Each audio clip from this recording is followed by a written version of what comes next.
Ассалаумағалейкумдер. Бүгін бізде Kia Rio автокөлігі. Бұл автокөлік негізінде катализатормен Евро 2 бағдарламасын жүктеуге келген болатын.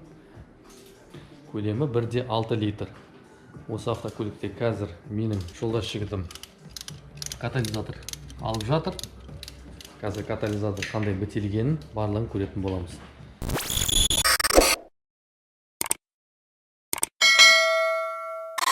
Көлікте бізде қазір проблема.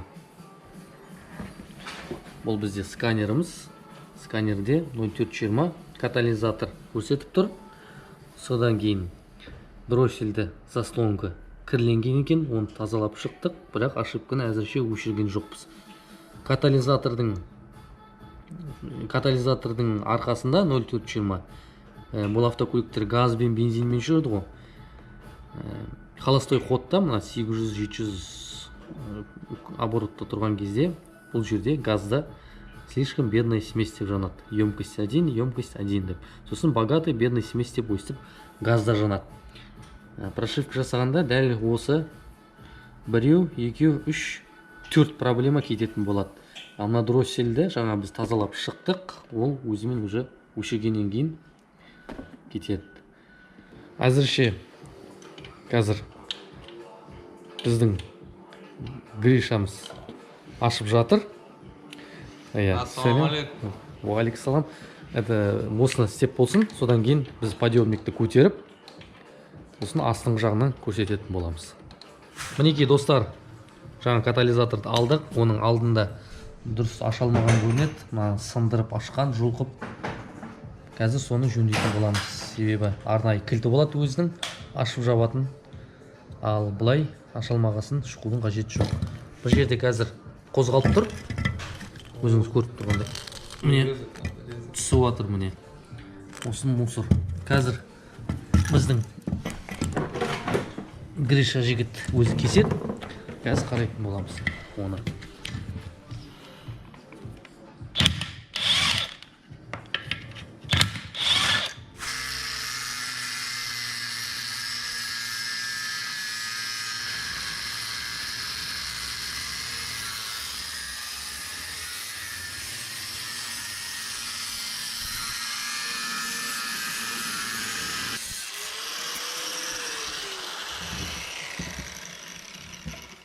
Мінекей дайын болды. Қазір катализаторды ашатын боламыз. Міне катализатор құрамы дәл осындай. Hyundai Kia көліктерінде 60 000 шақырымға дейін осындай болып көбінесе басындағысы күйген. Солай ма, Гриша? Я расплавлен, он просто вообще там вообще не дает прохода. Бұл ертең біреулер айтады, катализатор жегенде май жек бетпей ма дейді. Мысал үшін бізге мотор тестермен көп келеді ғой клиенттер. Біріншіден мына қиқымдарды көріп тұрсың ғой, катализатордың қиқымдары. Осы катализатордың қиқымдары ертең бітелген жағдайда, уақытында алмаған жағдайда бұл қозғалтқыштың цилиндрдің ішіне кіреді де құм болып кольцаны езеді, кольцаны сызады. Содан кейін сызғаннан кейін уже май жеп бастауы мүмкін. Басым көпшілік. Ал терісінен емес, катализаторды алғаннан кейін май жек кетпей ме деген сөз ол алдында болады проблема.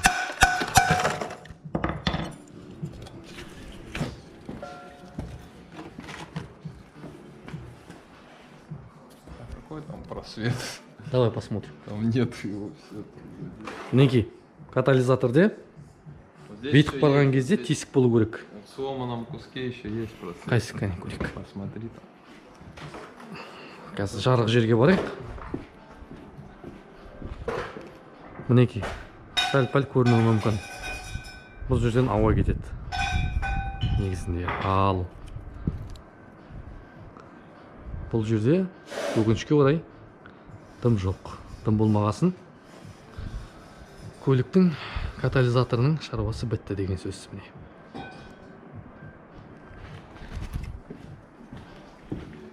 Енді бұны сваркілейміз ғой. Контакт сваркымен сваркілейтін боламыз.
мінекей достар, полностью толықтай прошивканы жасадық.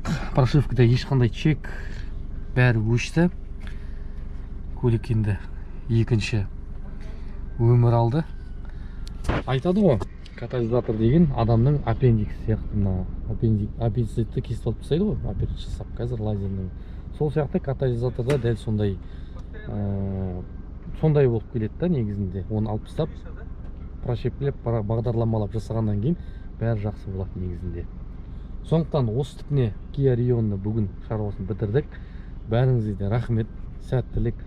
Қиын көрмесе желіден, WhatsApp-тан, группадан таратып жіберсеңіз, группаларға жақсы болар еді. Лайк басып жазалайық жігіттер.